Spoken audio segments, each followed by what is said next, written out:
عوز السلام تانا تقبلنا زيت بجانال تعذبتنا خميت تنحو نزو انزدالكم حاطرتن وانون حبريتات تحزلكم قريبا لخونا مكتالكم بخبر عدم نفنهم على توزيناتات من تخبط حكم لايك شير سبسكرايب مقبار يترسعوا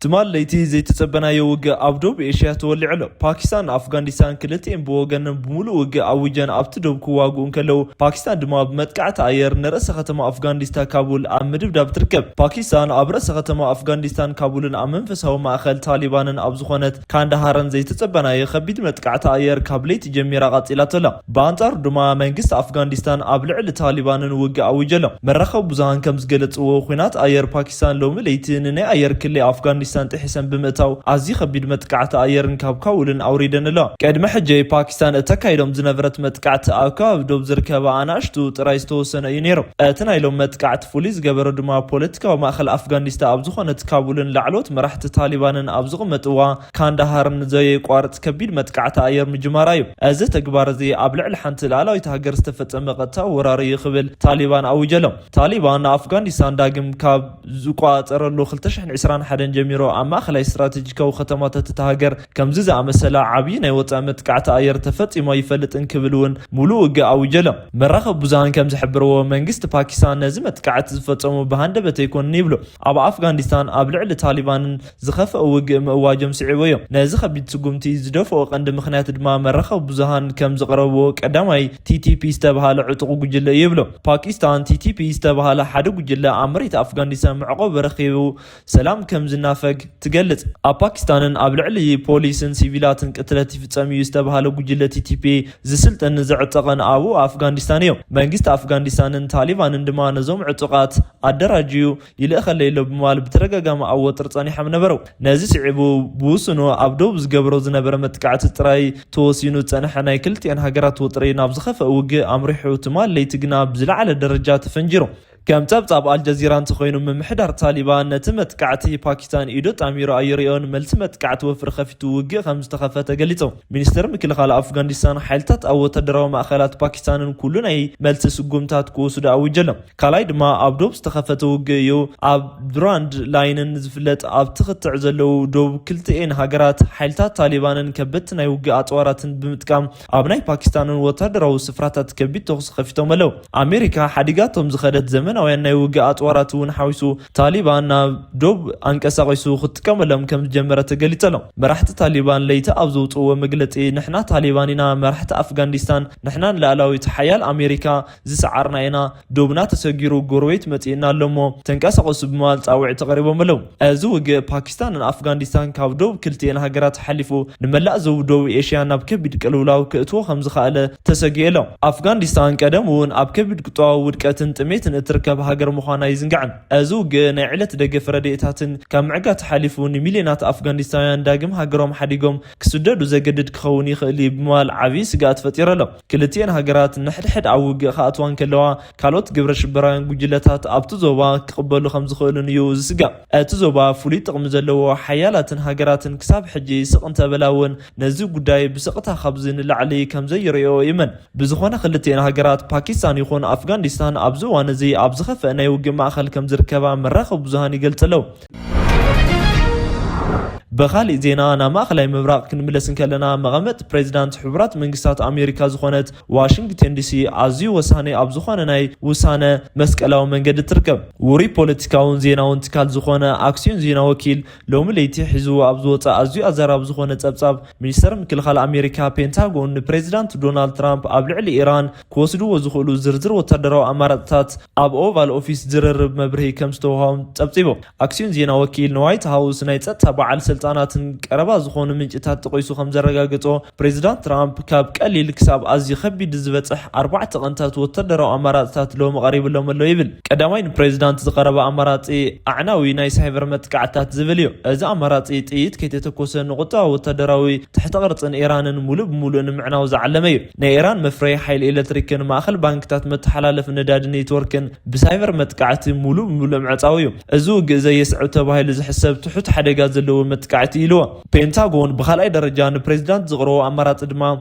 ኢድ ኢራን ምቁራጥ ዝበልዮ ኣምሬት ኢራን ቀጥታ ውግእ ካብ ምኽፋቱ ኣብ ክንዲ ኣብ ሶርያ ኢራቅን የመንን ዝርከቡ ናይ ኢራን ሪቮሉሽነሪ ጋርድ ወተደራዊ ሰፈራታት መኽዘን ኣጥዋራትን ላዕለዎት ኣዘዝቲ ብሃንደበት ብፈንጂ ምድብዳብን እዮም እዚ ስልቲ ንኢራን ብቐጥታዊ ከይትንከፍ ንቕልፅማ ንምድኻም ዝዓለመ ይብል ፔንታጎን ብሳልሳይ ኣማራፂ ንፕሬዚዳንት ዘቕረቦ ቀይሕ መስመር ምሕላፍ እዮም ኣብ ውሽጢ መሬት ኢራን ዝርከቡ ናይ ድሮንን መፍረይ ፋብሪካታትን ናይ ባላስቲክ ሚሳይላትን መወንጨፍታትን ናይ ባሕሪ ሓይሊ ማእኸላትን ብሃንደበት ብዝለዓለ መጥቃዕቲ ምጥቃዕ እዮም ናይ ኣየር መጥቃዕትታት ክሩዝ ሚሳይላትን ኣብ ዝቐንዲ ተዋሳእቲ እዮም ይብል ኣርባዕተ ናይ ፔንታጎን ንፕሬዚዳንት ዘቕረቦ ኣማራፂ እቲ ናይ መወዳእታ ዘ ማክሲማም ኦፕሽን ዝበልዎ እዩ እዚ ድማ ኣዝዩ ሓደገኛ ናይ መወዳእታን ኣማራፂ ኮይኑ ኣብ ትሕቲ መሬት ዝተሃነፁ ናይ ኢራን ኒኩለራዊ መኻዝን ጣብያታትን ከም ናይ ታንዛንያን ፎርዶን ዝኣመሰሉ ኣብቲ ኒኩለራዊ ማእኸል ቀንዲ ትካላት ኢራንን ብፈንጂ ምድብዳብን ንኢራን ሙሉእ ብሙሉእ ናብ ምዕናው ዘመርሕ መጥቃዕቲ እዩ ኣክሲዮን ዜና ወኪል ብንጹር ከም ዘረኣዮ እዞም ኣማራፅታት ኣብ መንጎ ኣባላት ካቢኔ ፕሬዚዳንት ትራምፕን ከቢድ ምክፍፋል ፈጢሮም ኣለዉ ደገፍቲ ውግእ ዝኾኑ ናይ ሃገራት ፀጥታ ምክሪ ቤትን ኣብ ፔንታጎን ውሽጢ ዝርከቡ ገለ ላዕለዎት በዓል ስልጣናትን ትራምፕ ኣማራፂ 3 ወይ 4 መሪፆም ነቲ ናይ ኢራን ኒኩለራዊ ሕልሚ ንሓዋሩ ክፀልምትዎን ኢራን ብዝለዓለ ክትውቃዕን ይደልዩ ንኢራን ሕጂ እንተዘይወቂዕናያ ፅባሕ ወናኒት ኒኩለራዊት ቦምብ ክትኸውን እያ ዝብል ክትዓቕሪቦም ንሰዓታት ከም ዝተኻትዑ ይገልጽ ካብ ውግእ ንረሓቕ ዝብሉ ድማ ካሊእ ክፋል ካቢኔ ፕሬዚዳንት እዮም ናይ ትራምፕ ፖለቲካዊ መሰረት ፖለቲካዊ ኣማኸርቱን ኣሜሪካ ኣብ ማእኸላይ ምብራቕ ናብ ሓደገኛ ዘይውዳእን ውግእ ክትኣቱ ከም ዘይብላ ተኻቲዖም ንቐለም ፕሬዚደንትነት ክእምኑ ከም ዘለዎም ኣዘኻኺሮም ኣለዉ ኣሜሪካ ምቕዳም ዝብል ቀንዲ ፖሊሲ ትራምፕ ካብ ናይ ወፃኢ ውግኣት ምርሓቕን ዝጠልብን ምዃኑ ንፕሬዚዳንት ኣዘኻኺሮም ኣለዉ ብዝኾነ ዋይት ሃውስ ብውጥሪ ተመሊኡ ነይሩ ፖሊሲ ትራምፕ ኩሉ ግዜ ኣብ መንጎ ድርድርን ሓይሊ ምርኣይን ዝወላወል እዩ ዝብል ኣክሲዮን ዜና ወኪል ከም ትንተኖ እንተኮይኑ ትራምፕ ውግእ ጀሚሩ ቁጠባ ብፍላይ ድማ ዋጋ ነዳዲ ካብ ንላዕሊ ዋጋ ክውስኽ ኣይደልዩን ይብል ናይቲ ፕሬዚዳንት ቀንዲ ድሌት ውግእ ዘስግእ ናይ መፈራርሒ ካርዲ ምምዛዝ እዩ እዞም ወተደራዊ ኣማራፅታት ኣብ ጣውላ ቀሚጡ ብምፍራሕ ንኢራን ናብ ጠረጴዛ ድርድር ኣገዲዱ ንምምፃእ እዩ ነይሩ ይኹን እምበር እዚ ኩሉ ኣይተዓወተን ኢራን እውን ካብ ድሌታ ክሳብ ሕጂ ፍንክት ኣይበለትን ካልኣይ ድማ ሓያል መራሒ ኮይኑ ኣብ ቅድሚ ዓለም ረኣዩ ናይ ፕሬዚዳንት ድሌት ይብል እቲ ኣክሲዮን ዜና ወኪል ኢራን ንድርድር እምብንተይላ ግና ኣሜሪካ ስቃይ ትብል ንምባል ውስናት ወተደራዊ ዕላማታት ኢራን ብምውቃዕ ኣማራፂ 2 ወይ 3 ብምጥቃም ሓይሉ ከርኢ ከም ዝደሊ ኣክሲዮን ዜና ወኪል ፀብፂቡ ኣሜሪካ ዝኾነ ወተደራዊ ኣማራፅታት እንተመረፀት ኢራን ኢዳ ኣጣሚራ ከም ዘይትቕመጥን ኤክስፐርታት ፀጥታ ይስማዕምዑ ኢራን ናይ ዓለም ነዳዲ ዝሓልፈሉ ሆርሞዝ ስትሬት ንምዕፃውን ምፍታንን ኣብቲ ዞባ ዝርከቡ ናይ ኣሜሪካ ወተደራዊ ሰፈራታት ኣብ ኢራቅ ሶርያ ወይ ሃገራት ወሽመጥ ዝርከቡ ናይ ኣሜሪካ ወተደራዊ ሰፈራታት ሃገራት ማእኸላይ ምብራቕን ሚሳይላት ምዝናብን ወይ ቢዝቦላ ሁቲን ኣቢላን ፀጥታ እቲ ዞባ ሙሉእ ብሙሉእ ናይ ምዝራግን ሙሉእ ዓቕሚ ኣለዋ ኣክሲዮን ሎሚ ሒዝዎ ዝወፀ ናይ ምርመራ ፀብፃባት ከም ዘመልክቶ ዓለም ክሳብ ክንደይ ኣብ ኣፍ ደገ ውግእ ከም ዝኾነት እዩ ኣብ ጀኔቫ ይኹን ኣብ ኦመን ዝተኻየደ ድርድር ኣሜሪካን ኢራንን እዩ እዚ እዩ ዝበሃል ውፅኢት ክሳብ ሕጂ ኣይመፀን ነዚ ስዒቡ እዩ ትማል ለይቲ ፕሬዚዳንት እዞም ኣማራፅታት ዝቐረበሉ ኣየናይ ኣማራፂ መሪፆም ኣብ ዝቕፅሉ መዓልትታት ናይ በየናይ መጥቃዕትታት ከም ዝኣትዉ ግና ኣብ ዝቕፅሉ መዓልትታት ዝረአ ክኸውን እዩ ተባሂሉ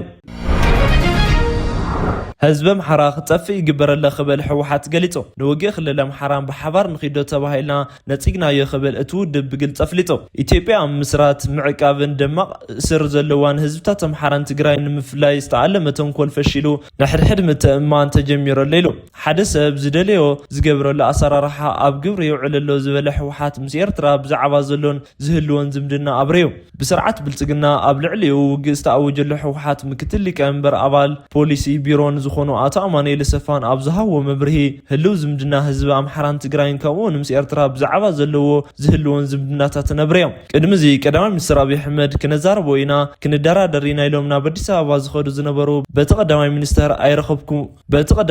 ኣይረኸብኩም እንተባሂሎም ዝተመለሱን ኣቶ ኣማኑኤል ሰፋን ኣብ ልዕሊ ህዝቢ ኣምሓራን ጆኖሳይድ ይፍፀመሎም ነዚ ንምዕጋት ከም ብሓድሽ ንክልል ኣምሓራ ደገፍ ንምሃብን ብምሕሳብን ሰሙኑ ድማ ጉዳያት ዶ ብልፅግና ሒዙ መፅኡ ኣሎ ኢሎም ኣብ ኣምሓራ ክልል ከቢድ ዝኾነ ፅንተት ዝፍፀመሉ ዘሎ ክልል እዩ ከምዚ ህዝቢ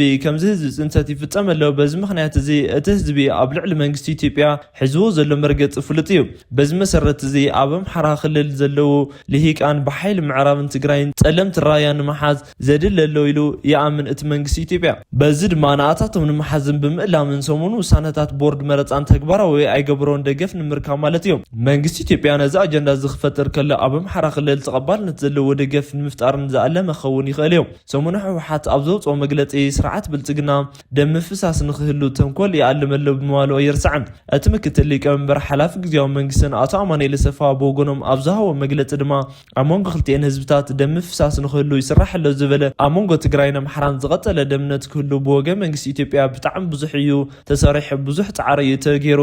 ኣብቲ ጆኖሳይድ ትግራይ ህዝቢ ኣምሓራ ብፍሉይ መንገዲ ኢዱ ክኣቱ ሓይቱ ፀኒሑ እዩ ካብ ስምዕ ፕሪቶርያ እንዳሓር ድማ ህዝቢ ትግራይ ብሓባር ስምዒት ኮይኖም ንምቕባል ፋኖ ነጥፍእ ብዝብል ስም ኣብ ኣምሓራ ክልል ዝካየድ ውግእ ንኽንሳተፍን ፃውዒት ቀሪብልና ነይሩ ብመንግስቲ ኢትዮጵያ ብግልፂ ፃውዒት ቀሪብልና ተዓዲምና ኢና ሓደ ግዜ ዝተፈፀመ ጌጋን ገበንን ብሕጊ እዩ ተሓታትነት ክህልዎ ዘለዎ ከምኡውን ብዕርቅን ብካልኦት መንገድታትን እዩ ክውዳእ ዘለዎ ኣብ መንጎ እዞም ክልተ ህዝብታት ዝነበረ ታሪካዊ ምትእስሳር ግና ክቕፅል ኣለዎ ትማል ንሳቶም ጌጋ ፈፂሞም ሎሚ ንሕና ግዜ ረኺብና ንሕና ናብ ካሊእ ጌጋ እንተኣቲና ናብ ዘይውፃእ ኣዙሪት ኢና ንኣቱ ስለዚ ናብ ከምዚ ዓይነት ጉዳይ ኣይንኣቱን ኢልና መሊስና ኣሎ ህዝቢ ትግራይን ህዝቢ ኣምሓራ እንተረኣየ ሓዴና ምዃና መፁ ኢሉ በቃ እዚ በብተራ ዘጥፈአና እዩ ንሕና ንዘመናት ብሓባር ዝነበርና ብባህልን ብታሪክን ብኩሉ ነገርን ተኣሳሲርና ዝነበርና ንዘመናት ማሕበራዊ ምትእስሳር ዘለና ኣብ ኢትዮጵያ ዓብይ ዝኾነ